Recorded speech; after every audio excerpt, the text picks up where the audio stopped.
আল্লাহর নবী বলেন লা ইয়াকুদু কওমুন ইয়াযকুরুনাল্লাহ ইল্লা হাফাতহুমুল মালাইকা ওয়া গাশিয়াতহুমুর রাহমা ওয়া নাযালাত আলাইহিমুস সাকিনাহ ওয়া যাকারাহুমুল্লাহু ফী মান ইনদাহ। আল্লাহর নবী বলেন দুনিয়ার কোন জায়গার মধ্যে যদি আল্লাহ সম্পর্কে আলোচনা হয়, জান্নাতের আলোচনা হয়, পরকাল সম্পর্কে আলোচনা হয়, আল্লাহর নবী বলেন ওই জায়গাটা যদিও খাকচক আন্নর মহিলা মাদ্রাসার প্যান্ডেল যদিও হয়, আল্লাহর নবী বলেন এটা হয়ে যায় জান্নাতি টুকরা বাগান।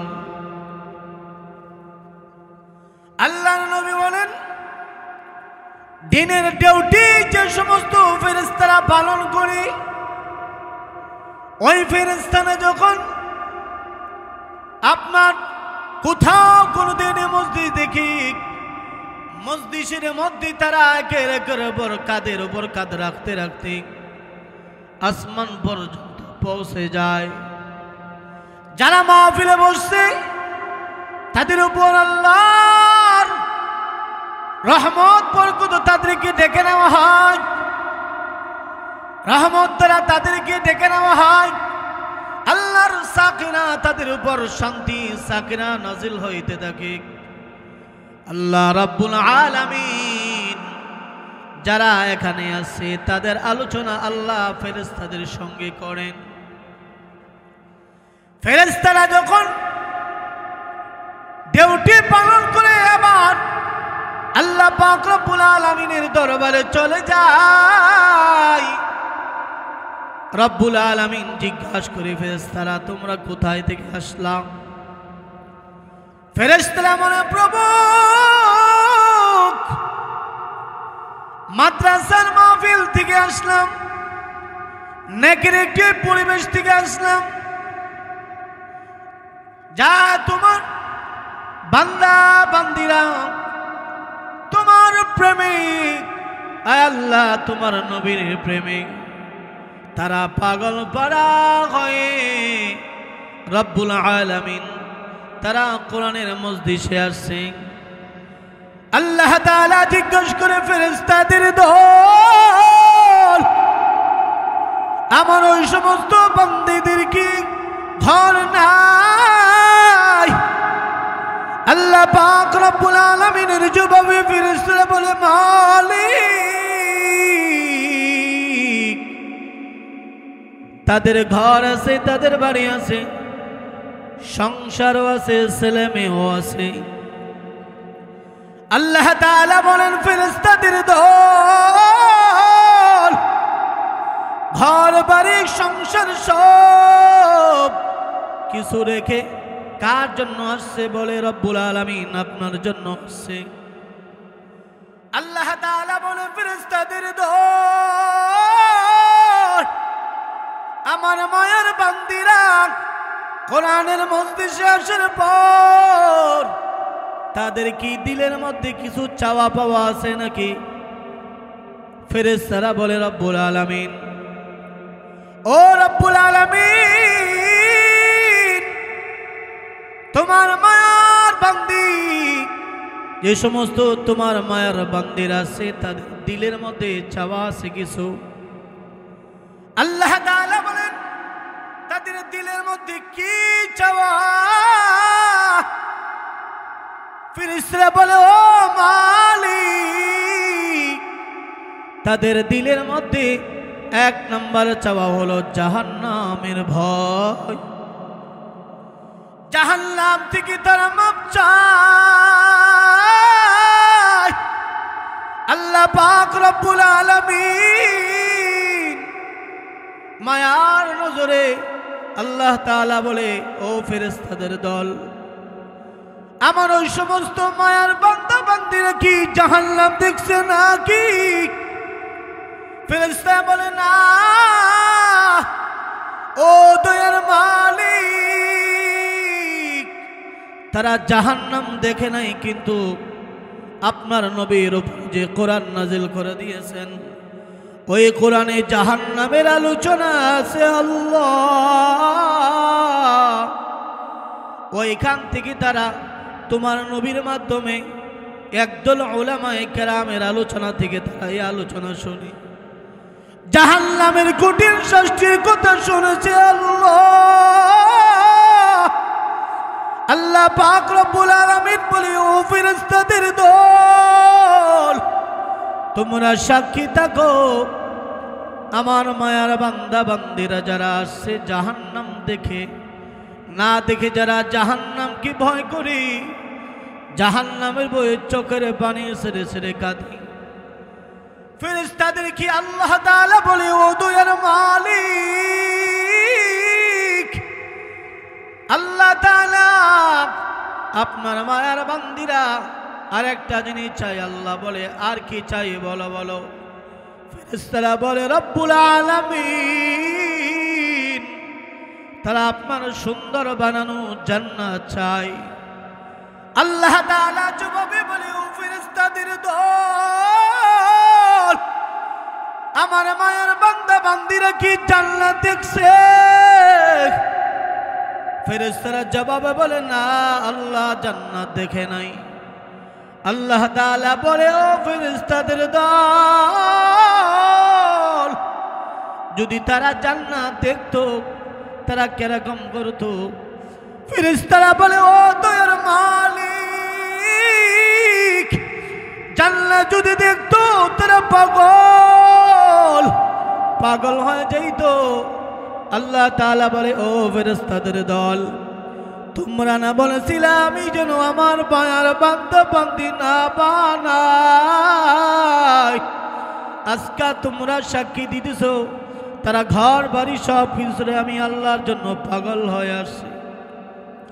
এই ফেরেশতাদের দল, তোমরা সাক্ষী থাকো, যে সমস্ত মায়ার বান্দা বান্দিরা আমি আল্লাহকে না দেখে আমি আল্লাহর উপর ঈমান এনেছে, ও ফেরেশতাদের দল যারা এই কোরআনের মজলিসে হাজির হয়ে গেছে, কদ গফারতু লাকুম ওয়া বাদদালতু সাইয়্যাতিকুম, আমি আল্লাহ রাব্বুল আলামিন তাদের জিন্দেগীর সব অপরাধ ক্ষমা করে দিলাম। সুবহানাল্লাহ। আল্লাহ তাআলা বলে, ও ফেরেশতাদের দল, তোমরা সাক্ষী থাকো, আমি রব্বুল আলামিন তাদের গুনাহ খাতাগুলা মাফ করে দিয়ে আমি আল্লাহ তাআলা নেক দ্বারা পরিবর্তন করে দিলাম। এ আম্মা জানেন আমার, যারা মা এখনো বাড়িতে আছেন, মৃত্যুর কোনো গ্যারান্টি নাই, আমরা প্রত্যেকেই মরণশীল, মৃত্যুর স্বাদ অবশ্যই গ্রহণ করতে হবে গে আম্মা জান। ও আম্মা জানেন আমার, জানি না কার মা নাই, কার জানি জনম দুঃখিনী মা কবর দেশে ঘুমায় আছে গো আম্মা জান, কার যখনি আব্বা জান ওই অন্ধকার কবরে আযাবের মধ্যে গ্রেফতার হয়ে চিল্লা চিল্লি করতে আছে, আর যেন বলতেছে, ও আমার সন্তান, মাথার গাম পায়ে ফেলে হার ভাঙা পরিশ্রম আর মেহনত করে তোমাদের জন্য রেখে আসলাম বাড়ি ঘর দালান কোঠা, তোমরা আজকে আরামে খাও, আরামে ঘুমাও, আমার জন্য কোনো খোঁজ খবর রাখো না। এই সন্তান, আমি বাবা তোর জন্য বাজারে গেলাম, বাজারে গিয়ে 10 টাকা একটা বিস্কিটের প্যাকেট আমি খরিদ করলাম, শরীরের মধ্যে আমার প্রচন্ড দুর্বল হয়ে গেছে রে সন্তান, পেটে দারুণ ক্ষুধা লেগেছে, কিন্তু একটা বিস্কিটের প্যাকেট কেনার পর পেটেও দারুণ ক্ষুধা। তোর কথা যখন আমার মনে পড়লো, এমনি আমি বাবা নিজে না খেয়ে তোমার জন্য রেখে নিয়ে আসছি, তুমি ঘুমায় রয়েছো। তোমার জন্য আমি বিস্কিটের পেকটা খুলে দিলাম, তুমি খেয়েছো। ও আম্মা জান, এই যুবক ভাই ও মুরব্বী বাবা, ওই মা বাবার কথা কি মনে পড়ে না? বহুদিন হয়ে গেল যাদেরকে তোমরা দাফন করে আসছো ওই অন্ধকার কবর। কত আনন্দ করে দিন কাটে রাত যায়, তাদের কোনো খোঁজ খবর নাই। আজকের মাহফিলে এসে চোখের পানি ছেড়ে যদি তাদের জন্য তুমি কাঁদতে পারো, আল্লাহর নবী সাল্লাল্লাহু আলাইহি সাল্লাম বলেন, এ আমার উম্মতের দল। অনেক কবরস্থ মানুষ এমন আছে যারা গুনাহ নিয়ে কবরে যাওয়ার পর তাদের কবরের মধ্যে আযাব চলতে থাকবে, কিন্তু তাদের নেককার সন্তান এগিয়ে যাওয়ার কারণে তারা যখন চোখের পানি ছেড়ে ছেড়ে কাঁদবে আর আল্লাহর কাছে ক্ষমা চাবে, তাদের আত্মীয় স্বজনের জন্য আমার দয়ার মালিক আমার আল্লাহ তাদের কান্না দেখে ফেরেশতাদেরকে বলবে, ও ফেরেশতারা আযাব দিতেছ। বলে তাদের সন্তানরা চোখের পানি ছেড়ে মাদ্রাসার ময়দানে কাঁদে, আমি আল্লাহ তাদের কবরে আযাব দিব। এটা কখনো হতে পারে না। সুবহানাল্লাহ। আল্লাহ পাক রব্বুল আলামিন বলেন, কুল্লু নাফসিন যায়িকাতুল মাউত সুম্মা ইলাইনা তুরজাউন।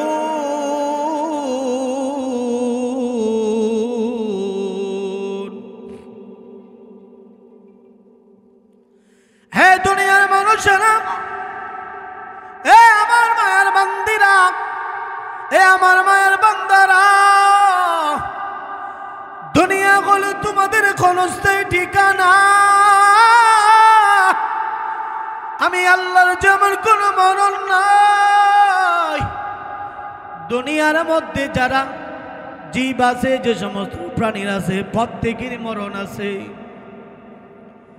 এ মুসলমান, প্রত্যেকে আমাদের মৃত্যুর স্বাদ গ্রহণ করতে হবে। মরণকে কেউ অবিশ্বাস করে না, মরণকে সকলে বিশ্বাস করে। হিন্দু বলেন, খ্রিস্টান বলেন, বৌদ্ধ বলেন, নাসারা বলেন, ইহুদি বলেন, সকলে মৃত্যুকে বিশ্বাস করে মরতে হবে। হাসর নাসর বিশ্বাস করে না, জান্নাত জাহান্নাম বিশ্বাস করে না, কিন্তু মরণকে বিশ্বাস করে। মরণকে কেন বিশ্বাস করে? কারণ হলো তার আগে তার বাবা চলে গেছে, তার আগে তার দাদা চলে গেছে, এভাবে প্রত্যেকে আসতেছে আবার চলে যাইতেছে। এই জন্য প্রত্যেক মানুষ, ইহুদি হোক খ্রিস্টান হোক, প্রত্যেকে বিশ্বাস করে মরতে হবে। মরণকে কেউ অবিশ্বাস করে না, প্রত্যেকে মরণ বিশ্বাস করে। কেন? দেখতেছে যারা এই দুনিয়ার মধ্যে ছিল, কোটিপতি হোক আর দরিদ্র হোক, প্রত্যেকে কিন্তু মরণকে বিশ্বাস করে। বলে কেন? ইহুদি আর খ্রিস্টান, বৌদ্ধ আর নাসারা নয়, প্রত্যেকে মরণ বিশ্বাস করে। এক সময় না এক সময় তার মৃত্যুর দুয়ারে পৌঁছতে হবে। আল্লাহ পাক রব্বুল আলামিন বলেন, কুল্লু নাফসিন যায়িকাতুল মাউত, প্রত্যেকই তোমরা মরণশীল, মৃত্যুর হাত থেকে কেউ তোমরা রেহাই পাবা না, পাবা না। মরণ নাই একমাত্র আল্লাহর। আল্লাহ বলেন, কুল্লু মান আলাইহা ফান ওয়া ইয়াবকা ওয়াজহু রাব্বিকা যুল জালালি ওয়াল ইকরাম।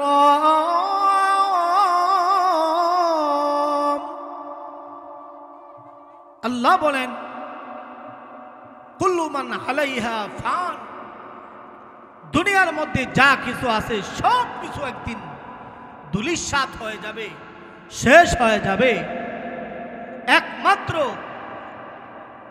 থাকবেন শুধু সম্মান ও মর্যাদার অধিকারী একমাত্র আল্লাহ থাকবে। আর দুনিয়ার মধ্যে যা কিছু আছে সব কিছু একদিন ফানা হয়ে যাবে, শেষ হয়ে যাবে। কেন? আল্লাহর কেন মরণ নাই? আল্লাহর মরণ নাই এই জন্য, আল্লাহ হলেন খালেক, আল্লাহ হলেন মালিক। আল্লাহ পাক রব্বুল আলামিন আয়াতুল কুরসির মধ্যে 10টা গুণ তুলে ধরছেন। 1 নম্বর আল্লাহ বলেন আল হাই, যিনি রব হবেন, যিনি পালন করতে হবেন, যিনি মাবুদ হবেন, তিনি মরতে পারবেন না। যদি মারা যায় তাহলে বান্দার কি অবস্থা হবে? এই জন্য আল্লাহ বলেন প্রত্যেকেরই মৃত্যুর স্বাদ গ্রহণ করতে হবে, মরণ নাই একমাত্র আল্লাহ। আল্লাহ পাক রব্বুল আলামিন বলেন, হ্যাঁ নবী আপনি বলে দেন, ইন্না সালাতি ওয়া নুসুকি ওয়া মাহইয়ায়া ওয়া মামাতি রব্বিল আলামিন। আল্লাহ তাআলা বলে, হে নবী আপনি বলে দিন, ইন্না সালাতি ওয়া নুসুকি, আমার জীবন, আমার ইন্না সালাতি আমার নামাজ, ও নুসুকি আমার কুরবানি, ওয়া মাহইয়ায়া আমার জিন্দেগি, ওয়া মামাতি আমার মরণ, লিল্লাহি রাব্বিল আলামিন। আল্লাহ পাক রব্বুল আলামিন তার প্যারা নবীকে বলতে, হে নবী আপনি বলেন, ইন্না সালাতি ওয়া নুসুকি ওয়া মাহইয়ায়া ওয়া মামাতি লিল্লাহি রাব্বিল আলামিন, যে আমার নামাজ, আমার কুরবানি, আমার হায়াত, আমার মরণ জীবন সব কিছু আল্লাহর হাতে। আল্লাহ পাক রব্বুল আলামিন মৃত্যুকে আমাদের জন্য অবধারিত করে দিয়েছেন। 1 লক্ষ থেকে 2 লক্ষ মতান্তরে 24,000 পয়গম্বর, প্রত্যেকেই ওনারা দুনিয়াতে এসেছিলেন, দুনিয়াতে জীবন যাপন করেছেন, আবার তারা প্রত্যেকে আবার পৃথিবী থেকে বিদায় নিতে হয়েছেন। কেননা আল্লাহ তাআলা আমাদের জন্য সৃষ্টি করে রাখছেন জান্নাত। দুনিয়া হলো আমাদের ক্ষণস্থায়ী ঠিকানা, দুনিয়া হলো আমাদের অস্থায়ী ঠিকানা। দুনিয়ার মেম্বারের মেম্বারই অস্থায়ী, দুনিয়ার চেয়ারম্যানের চেয়ারম্যানই ক্ষণস্থায়ী, দুনিয়ার এমপির এমপি ক্ষণস্থায়ী, দুনিয়ার মন্ত্রীর মন্ত্রীগিরি ক্ষণস্থায়ী, দুনিয়ার রাজা বাদশাহ হলো ক্ষণস্থায়ী, দুনিয়ার ঘর ক্ষণস্থায়ী, দুনিয়ার বাড়ি ক্ষণস্থায়ী। দুনিয়াটা হলো ইবাদতের জায়গা, আখিরাত হলো বুক করা জায়গা। দুনিয়া কখনো সুখ কখনো দুঃখ, দুনিয়াতে কখনো চিরস্থায়ী সুখ হয় না।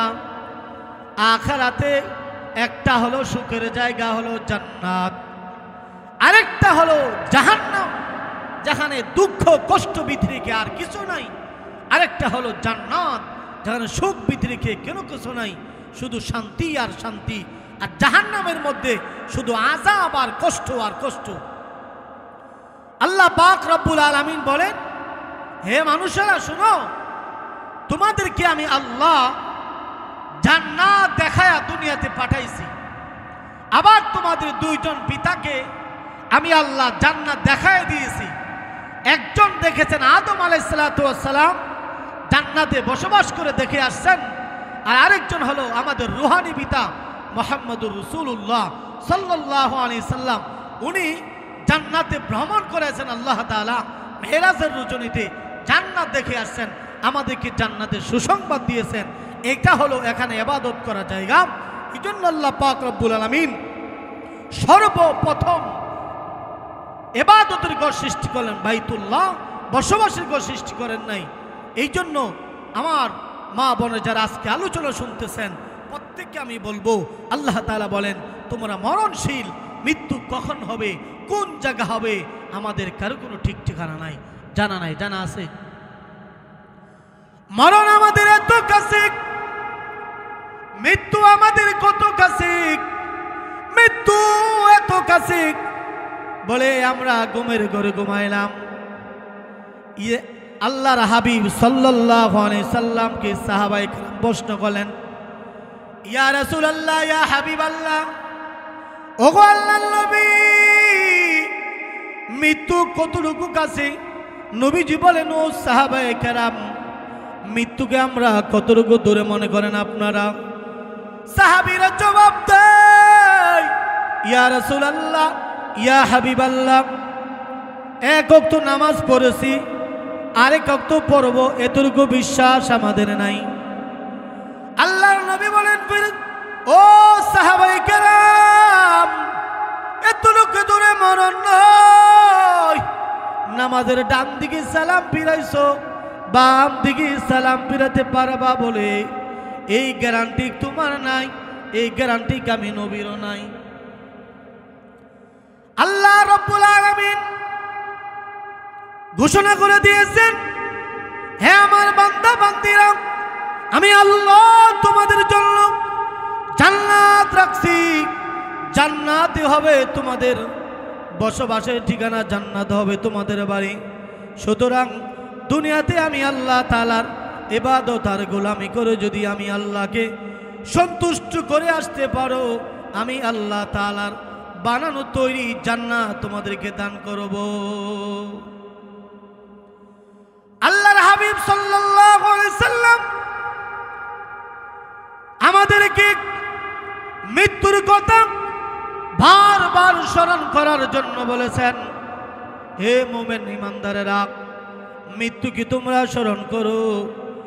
আল্লাহ নবী সাল্লাল্লাহু আলাইহি সাল্লাম বলেছেন, যে ব্যক্তি দৈনিক 20 বার মৃত্যুকে স্মরণ করবে সে শহীদি মরণ হবে তার।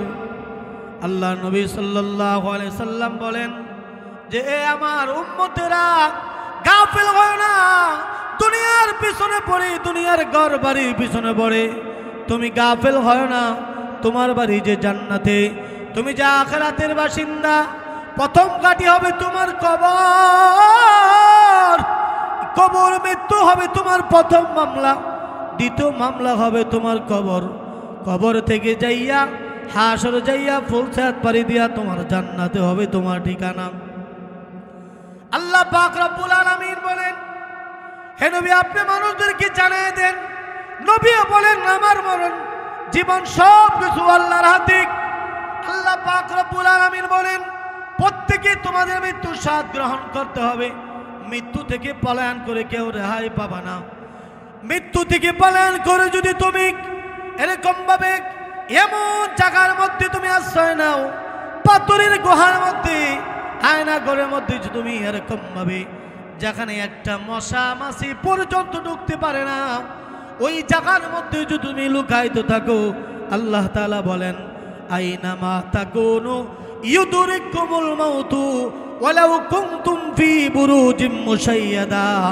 বান্দা, ও বান্দি, আমি আল্লাহ তাআলার এমন মালাকুল মউত আজরাইল আলাইহিস সালাতু ওয়াস সালামকে আমি আল্লাহ দায়িত্ব দিয়েছি, এবং আমি আল্লাহ তাআলা তোমাদেরকে একটা সংবাদ জানিয়ে দিলাম, তোমাদের যেহেতু মরণ আছে, জীবন যেহেতু আছে, মরণ হবে।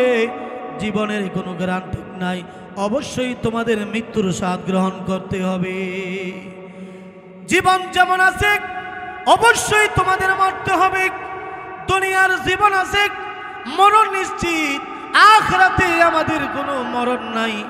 আখিরাতে আল্লাহ তাআলা বলেন, দুনিয়াতে আগে মরো, তারপরে তুমি হাসরের জগৎ থেকে নিয়া, কবর জগৎ থেকে নিয়া যে তুমি আমি আল্লাহকে খুশি করে আসতে পারো, আর তোমাকে এমন জান্নাতের ভিতরে ঢুকায় দেওয়া হবে, ওইখানে আর কোনো মরণ নাই। দুনিয়াতে পাওয়া হবে জীবনের যে তুমি কদর করো, এই কদর করে যদি আমি আল্লাহকে সন্তুষ্ট করে আসতে পারো, বান্দা বান্দি, আমি আল্লাহ তোমাকে আখিরাতে আর কোনো মরণ হবে না, চিরস্থায়ী জান্নাতের মালিক আমি আল্লাহ তোমাকে বানায় দিব। আল্লাহ নবী সাল্লাল্লাহু আলাইহি সাল্লাম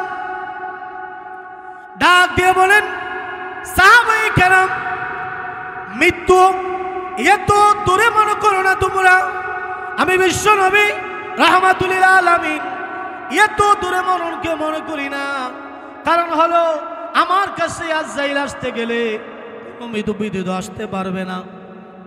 আমি নবী বলি, ডান দিকে সালাম ফিরাইছো, বাম দিকে সালাম ফিরাতে পারবা, এতটুকু গ্যারান্টি তোমাদের নাই। আল্লাহ নবী সাল্লাল্লাহু আলাইহি সাল্লাম হযরত ফাতেমা রাদিয়াল্লাহু তাআলা আনহাকে বললেন, হে ফাতেমা, ইয়া ফাতেমা তু আনকিযি নাফসাকি মিনান নার, হে মা ফাতেমা, তুমি আখিরাতে নিজে আমল করে জাহান্নামের আগুন থেকে বাঁচো।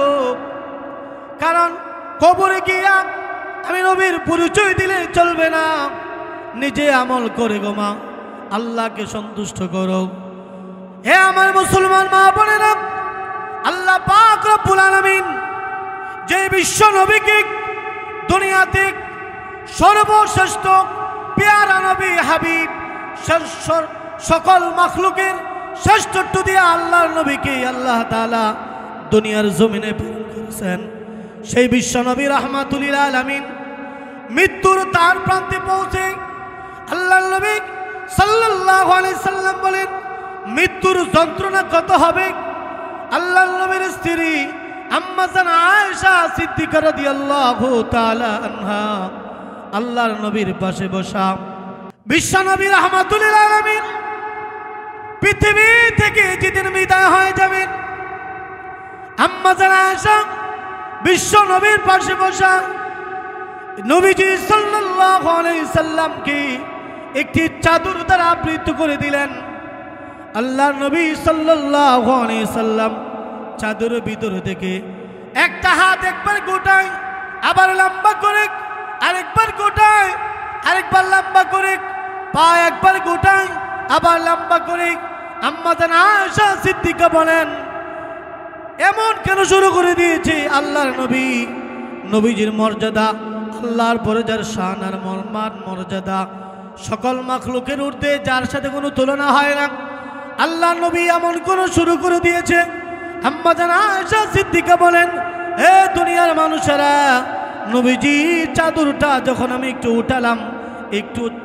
উঠালাম, চেহারা মোবারকের দিকে তাকায় দেখি আল্লাহর নবী সাল্লাল্লাহু আলাইহি সাল্লামের মাথা মোবারক থেকে নিয়ে পা মোবারক পর্যন্ত এমন কোনো পশম মোবারক নাই যে দিক থেকে আল্লাহর নবীর ঘাম বের হয় নাই। আম্মা জান আয়েশা সিদ্দিকা বলেন, ও দুনিয়ার মানুষেরা, আল্লাহর নবীর যদি মৃত্যুর যন্ত্রণায় পরিমাণ কষ্ট হয়, তাহলে অন্যান্য মানুষের কেমন অবস্থা হবে? এমনি আল্লাহর নবী বলেন, ও ফাতেমা, তাকা দেখো গো মা, কে যেন বারবার সালাম দিতেছে। আল্লাহ পাক রব্বুল আলামিন আজরাইল আলাইহিস সালাতু ওয়াস সালামকে বিশ্ব নবীর রূহ মুবারক নেওয়ার জন্য আজরাইল আলাইহিস সালাতু ওয়াস সালামকে নবীজির হুজরা মুবারকের সামনে পাঠায় দিলেন। আল্লাহ আজরাইলকে বলে দিলেন, আজরাইল, আমার বন্ধুর কাছে গিয়ে সালাম দিবা, বন্ধুর কাছে অনুমতি নিবা। বন্ধু যদি রূহ মুবারক বের করার অনুমতি দেয়, দরজার সামনে যাওয়ার আগে বলতেছেন, আমি এতদিন পর্যন্ত আমার আব্বার কাছে বসা, কেউ তো আসলো না, আজকে কে আসলো জানি না, কেমন অবস্থা হয়ে যাবে।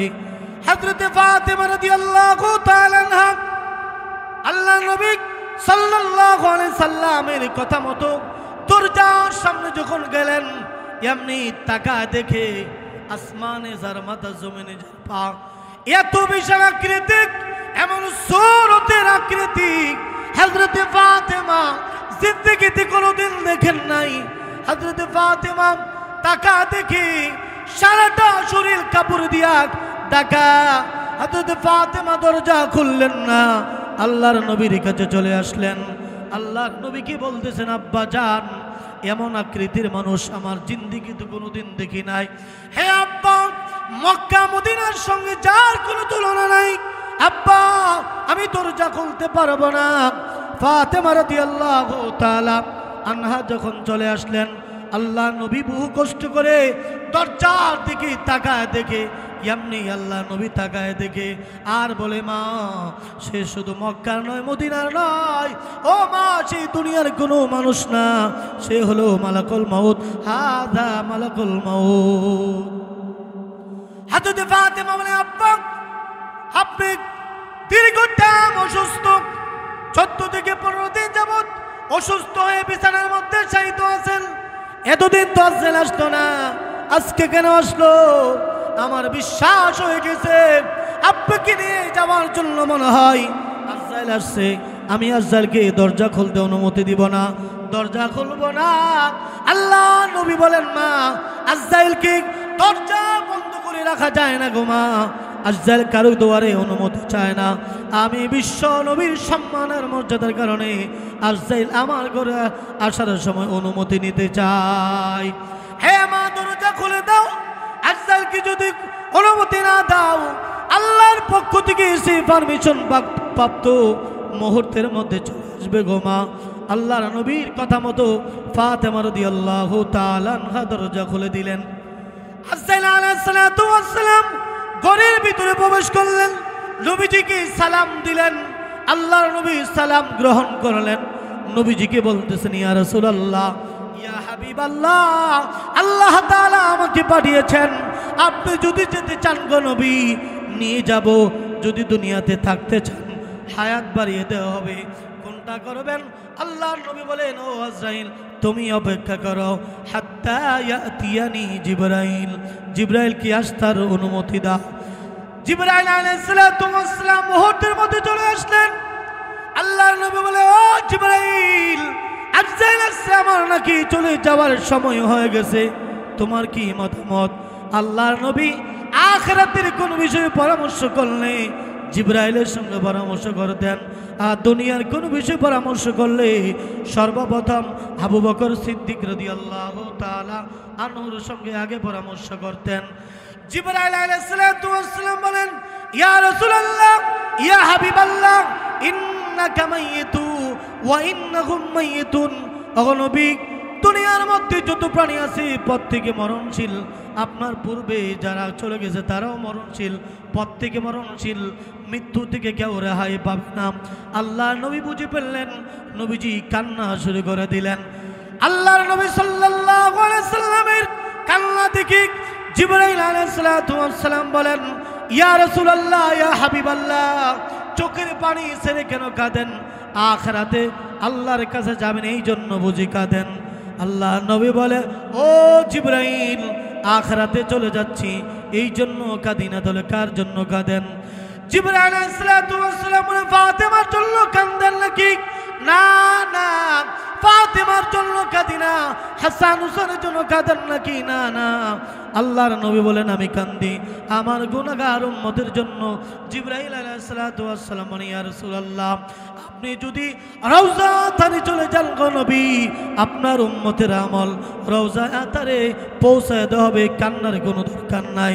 আল্লাহর নবী বলেন, না না, আমি কান্দি এই জন্য, আল্লাহ তাআলা যদি আমি নবী চলে যাওয়ার পরে কোনো গুনার কারণে আমার উম্মতের যদি এমন কোনো অন্যায় করে ফেলে, গুনাহ করে ফেলে, আল্লাহ যেন আমার উম্মতকে একসাথে নূহ নবীর উম্মতের মতো আযাব না দেয়, গজব না দিয়ে ধ্বংস না করে। আল্লাহ বলেন, ও জিবরাইল, আমার বন্ধু মৃত্যুর সময় তার উম্মতের কথা বলে নাই, যাও যাও, আমি আল্লাহ তাআলা এখন থেকে আমার বিশ্ব নবীর উম্মতের জিম্মাদার হয়ে গেলাম।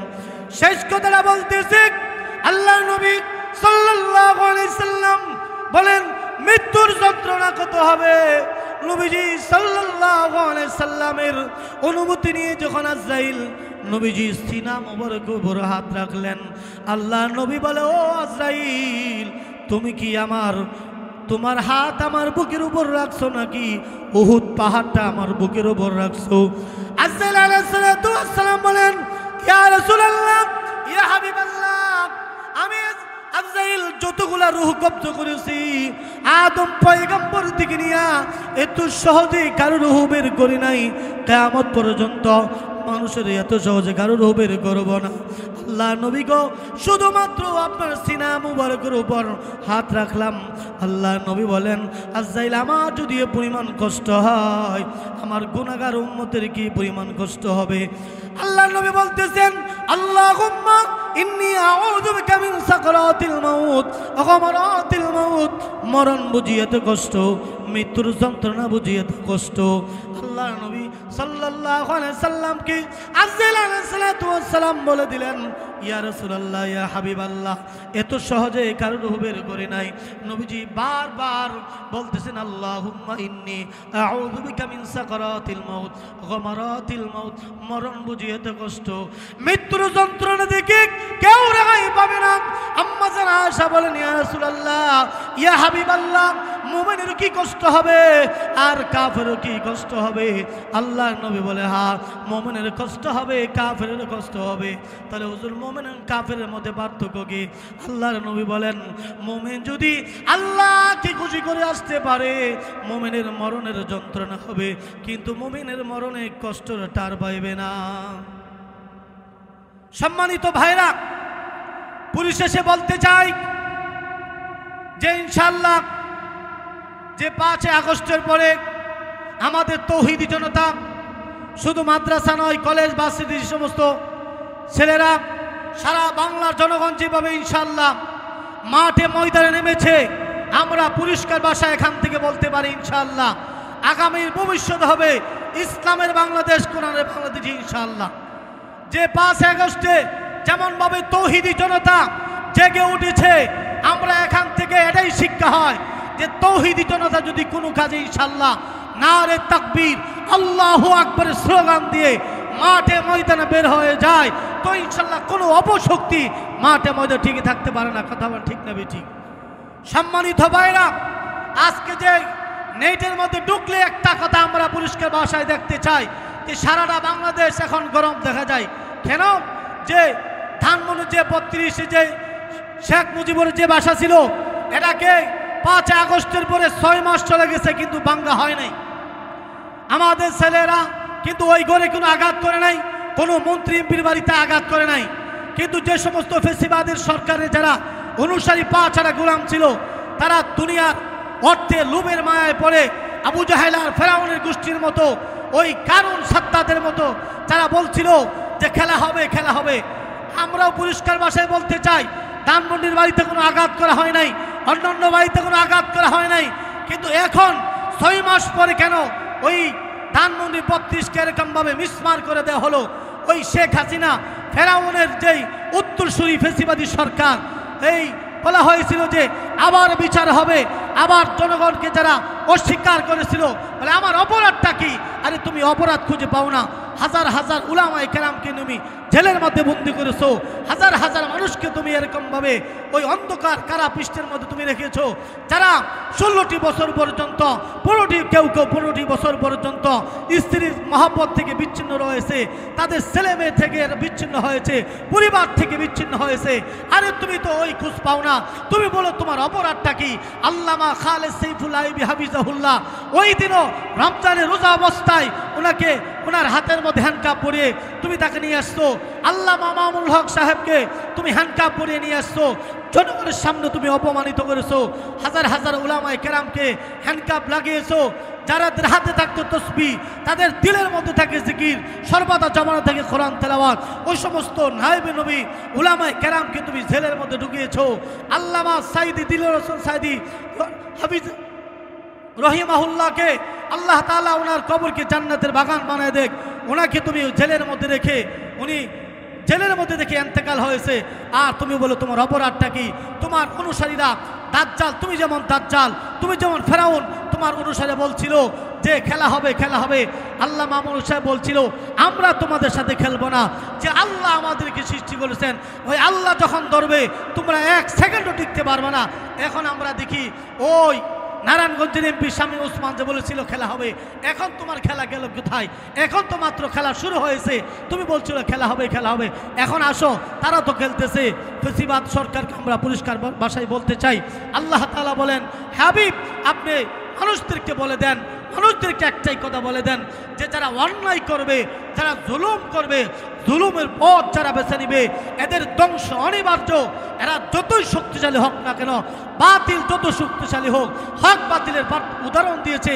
দাঁত এবং জিহ্বার মধ্যে দাঁত যত শক্ত হোক একদিন খান খান হয়ে যাবে, আর বাতিল যত শক্ত হোক একদিন নিঃশ্বাস শেষ হয়ে যাবে। জিহ্বা কখনো এরকমভাবে নষ্ট হয় না, মরণ পর্যন্ত তার সঙ্গেই থাকে।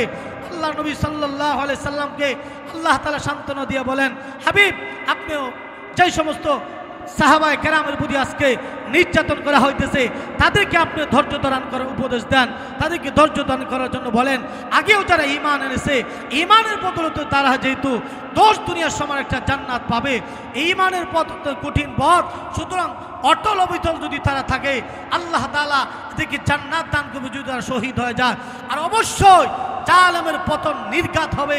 ওই ফেরাউনের যেরকমভাবে পতন হয়েছিল, মূসা নবী বিজয়ী হয়েছিল, আর ইব্রাহিম আলাইহিস সালাতু ওয়াস সালামকে আগুনে পর্যন্ত নমরুদ নিক্ষেপ করেছিল, ওই নমরুদেরই পতন হয়েছে।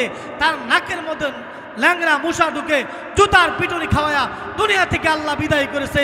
ইব্রাহিম আলাইহিস সালাতু ওয়াস সালাম বিজয়ী হয়েছে, আর সাদ্দাত কারুনের পতন হয়েছে, মূসা আলাইহিস সালাতু ওয়াস সালাম বিজয়ী হয়েছে। জয়ী তারা অন্যায় আর অবিচারের পথ, জুলুমের পথ বেছে নিয়েছে, এদের ধ্বংস হয়েছে। আর ঠিক তদ্রূপভাবে বাংলাদেশের ফেরাউন শেখ হাসিনারও পতন হয়েছে। আল্লাহ তাআলা আমাদের সকলকে যে কথাগুলি বললাম আমল করে তৌফিক দান করুন।